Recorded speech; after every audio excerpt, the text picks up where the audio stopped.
Greetings, fellow action figure connoisseurs, and welcome to another episode of Digital Caveman Presents Masters of the Universe Tuesday. I, as always, am your host, the Digital Caveman, and today I will be presenting you with the Walmart exclusive Masters of the Universe Masterverse Vintage Collection Faker. Let's get into it!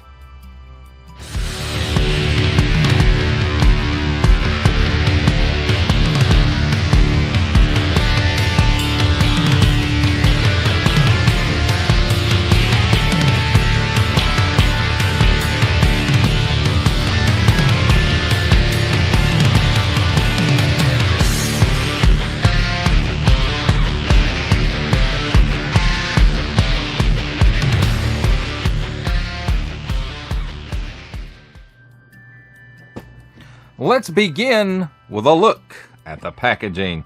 And let's start at the top here. 6 and up, and uh-oh, it's bent. 30 points of articulation, the top flap there. Masterverse and that rocky explosion, which goes around to the front here, and it's just all exploding everywhere. And then we've got a nice big window here showcasing the figure and accessories, or at least most of the figure. A little over half of the figure. Vintage Collection, Masters of the Universe Faker, evil robot of Skeletor, Mattel. On the bottom, uh-oh, more issues. Small print, fine print, legalese print, made in Vietnam print. Symbols I'm not going to learn. A barcode. Assortment numbers. That thing.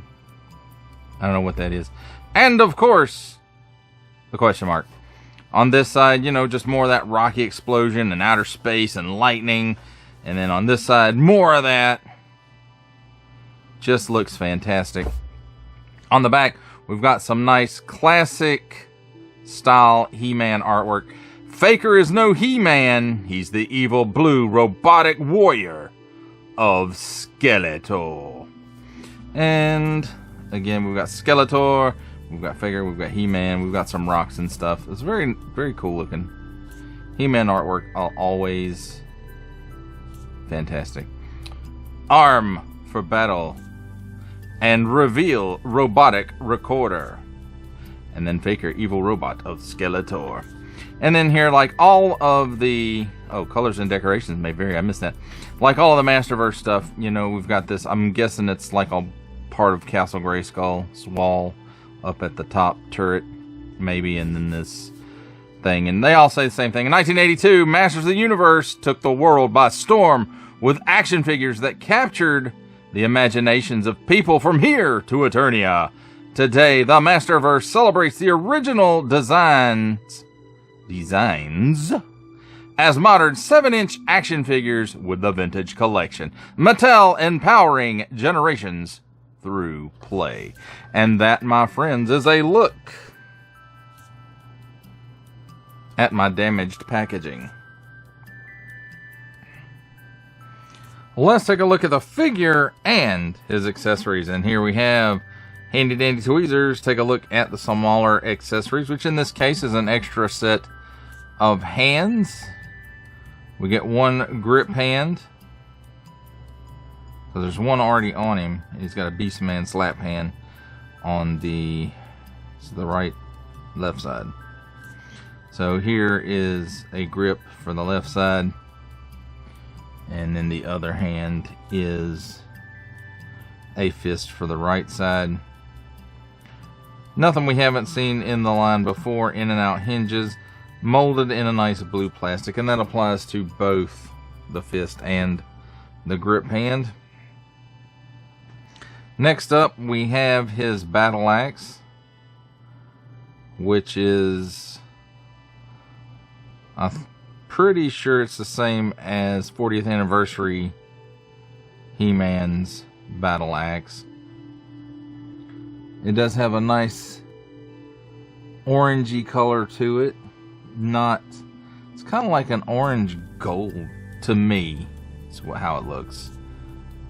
Maybe it's just a darker orange with a bit of shine to it. But I'm colorblind. Don't make fun of handicapped people if that's incorrect. But that's how it comes off to me. It's got some nice molded details for the wrap, and here on the blade as well, and even the edges of the blade, you can tell it's got nicks and stuff in it, so it's been used. So, you know, pretty good looking battle axe. And again, reuse from the 40th anniversary He-Man, and the vintage collection Skeletor also comes with this same sword. So very nice sculpt of the power sword. It's got a nice wrap here for the handle. Not much going on here at the pommel. And then just a nice overall design.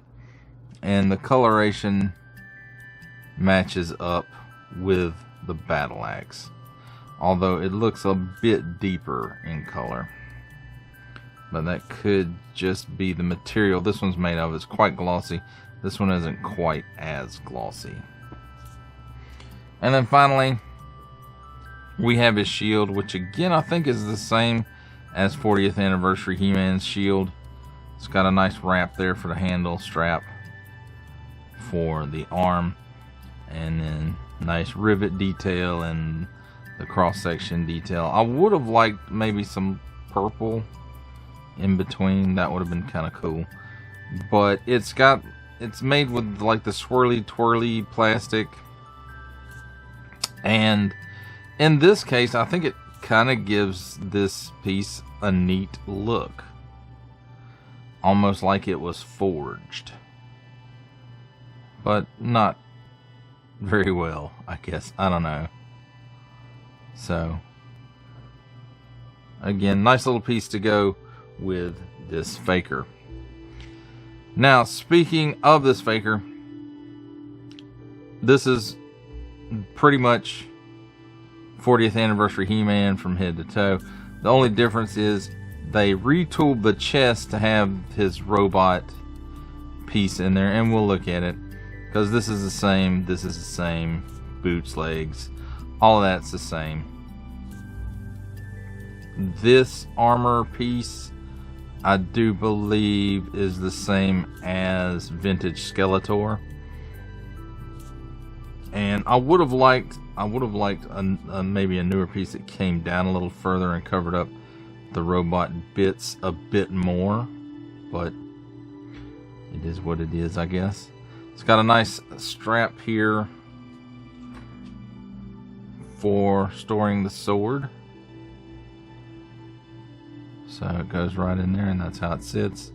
It does stick up a little bit. I suppose you could probably store the axe in there as well if you force it in there. Yeah, you really have to force it, and yeah, that doesn't really work, at least for me. So as far as this armor piece goes, you can see the sculpted detail of the bat, and it's got some paint bits on it for the rivets at the end of the shoulder straps, I guess is what they're called, I don't know. And a little pop of color right there, and then on these rivets on the sides. And doesn't really apply to the back of the figure. Then we've got this piece, which is probably molded in color, and this as well. However, this is probably molded in the, I'm guessing it's purple. Again, I'm colorblind, I'll make fun of handicapped people. But it does have a nice black wash to it to help the details stand out. And that is front and back. And they also did the same thing down here on the boots, which differentiates it from the new Eternia Faker a bit. He had, I want to say, the straps were painted black on his boots along with a wash as well, but these have a wash in it as well to help all those molded details stand out, and you know, it looks really, really good. Now, as far as his robot bits go, let's take a look at that real quick. What you have to do is pop the head off, unstrap the armor, and then just take it off all the way, and you can see, and this is different than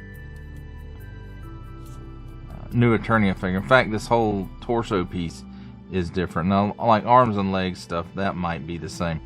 But this torso is different because, again, it's that 40th anniversary He-Man body. And Skeletor uses this.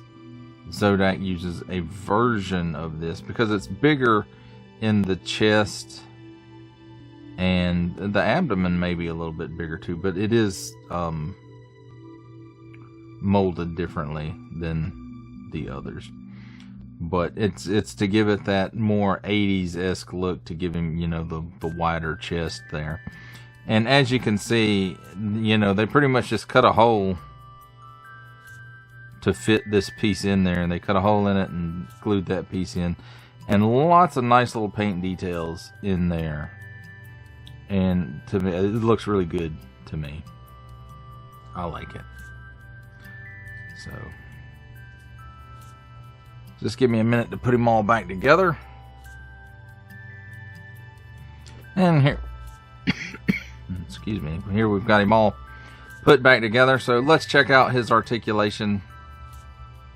So the head is on a dumbbell at the top of the neck with a ball in the neck and a ball in the head. And the neck is a molded piece of the chest. So he looks up that high, which is to say hardly any. He can look down that far though. He's got a little bit of chicken neck. He's got some waggle. He can do the full exorcist. At the shoulders, he will do a 360-degree rotation. It does, when you move his arm, it does move these out of the way, but I wouldn't leave his arm up because it could lead to stress on these pieces and cause them to break off. And also at the shoulder, he can raise his arm up approximately 90 degrees. Cut at the upper bicep for a full 360 degrees of rotation there. Double hinged, pinless elbow. And it gives you that much bend, so not bad. I mean, it's standard Masterverse. 360 degrees of rotation at the wrist. In and out hinge for the Beastman slap hand. And then up and down hinge for his right grip hand. So that's cool. There is a cut where the chest and the abdomen meet. That gives him all kinds of hula. It does give him a 360 degree rotation. He can lean left and right. He can lean backwards that far and crunch forwards just slightly, it looks like. Then he does have a straight cut at the waist, 360 degrees of rotation there. At the hips, pull down hinge. Yay! And he can give you that much of the splits. So the full splits. Kicks forward approximately 90 degrees and backwards about 1 1/4 lengths of his feet. At the upper thigh, there is a cut, 360 degrees of rotation there. Double hinged, pinless knee gives you that much bend. Again, pretty standard for Masterverse. Then at the upper shin, there's a boot cut, 360 degrees of rotation there. Then finally at the ankle, tilts down that far, tilts up that far, and forward facing pin for rocker. Now, as far as storage goes, he pretty much has to hold most of everything. Not everything, but most everything. The sword will go in the strap on his back, but everything else he has to hold.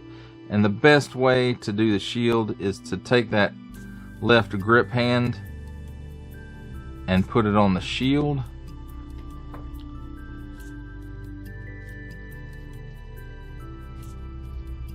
Pop the Beastman slap hand off. Run his arm through that strap and pin the hand in the arm. So there's that.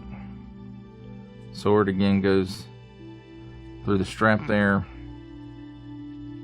And then his battle axe will go in his hand. No storage, unfortunately, for the extra hands. And there, my friends, you have it. A look at the figure and his accessories.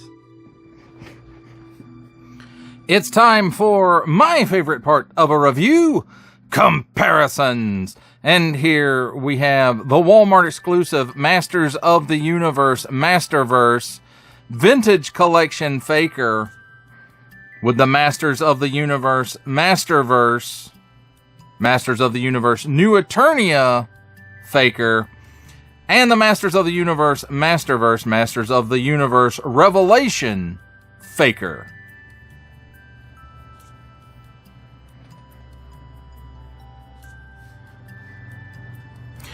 For our last set of comparisons, here we have the Walmart exclusive Masters of the Universe Masterverse Vintage Collection Faker, with from the Marvel Legends series making his cameo appearance, Stan the Man Lee. From the G.I. Joe Classified series, the Hasbro Pulse exclusive Regal variant Cobra Commander. From Star Wars The Black Series, the Archive Edition 501st Legion Clone Trooper. And our final Masterverse comparison, the 40th Anniversary He-Man. For final thoughts on the Walmart exclusive Masters of the Universe Masterverse Vintage Collection Faker, I have to say, overall, I like this figure. I like the fact that they did use that 40th Anniversary He-Man body for this figure, which is fitting. And I like that they retooled the chest piece to have a molded, robot parts in the chest. Unlike the original figure, I don't know how many of you remember that, but he just had a sticker under there that came off after time because it didn't stick well to all the curves and bumps and what have you on the Master's body chest. So, I know that sounded weird, didn't it? But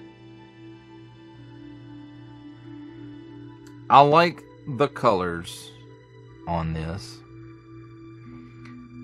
But I will have to say, I really like the New Eternia look a little better. And if they had given him orange stuff instead of purple, I think it's purple armor that he has, that more matches Skeletor.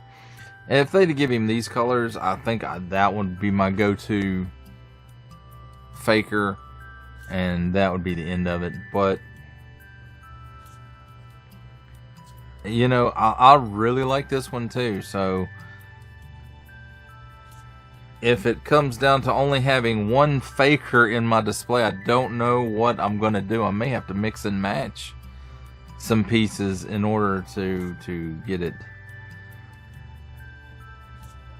100% to my liking, at least as far as I can.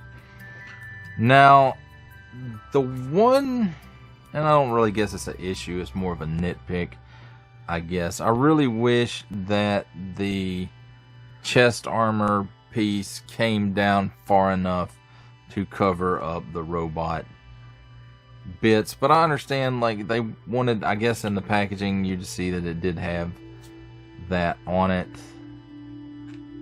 I don't know, but if wishes were horses, he'd have, it would cover his robot bits in his chest there. So I do think the reuse on the weapons and the body and everything, I do think it's appropriate for Faker because he is a robotic copy of He-Man. So that's what he's always been, just a recolor of He-Man. For the most part, the Revelation one wasn't. And that one has its own virtues, I guess. But out of the three Masterverse Fakers that I have, that would be the first one to go, is the Revelation Faker, because they've come so far from that now. The figures look so much better. But I know I usually complain about the swirly twirly plastic stuff, but there's something about the way that it looks on the shield that it really appeals to me, and I think it looks cool. Your mileage, of course, may vary, but I would say I like the colors on this guy, and everything on this is appropriate, especially for a vintage style figure, or a figure based on the vintage figure, I guess is more what I'm trying to say. So, you know, it just depends. If you've got that new Eternia Faker and you're completely happy with that, then, you know, unless you're feeling that nostalgic tug for a vintage style Faker, then, you know, this one could be a pass for you. It just depends on your personal preferences, I guess. And, you know, let's not forget budget, because that is a very high up on the list consideration in this hobby now, with all the prices going up. But again, you know, if you missed out on that new Eternia Faker and you need a Faker, hey, go for this one. Don't worry about that Revelation one. And when I looked last week, I think is when I'd actually ordered this guy, and it seemed like there were plenty in stock. So maybe by the time this recording gets to you, there'll still be plenty in stock. But, you know, I'm not going to swear to that. But I've rambled on long enough, so that does it for the review. I hope you enjoyed it. I enjoyed making it. Only support from viewers like you make this programming possible. Each view does count, and I do appreciate each and every single view I receive. Thank you, and thank you so very, very much for supporting this channel through viewing. If you are interested in supporting my channel further, I am now offering memberships at various tiers. Click the join button on my YouTube page, or check this video's description for the link and see if any membership offers are right for you, but only if you are in a position to do so. Comment below, like, share, subscribe if you would like to see more content, or just help the channel grow, or both. That's even better. And don't forget to ding that bell so that in the future you will be notified as my new content becomes available. That's a wrap, folks. I'll see you next time.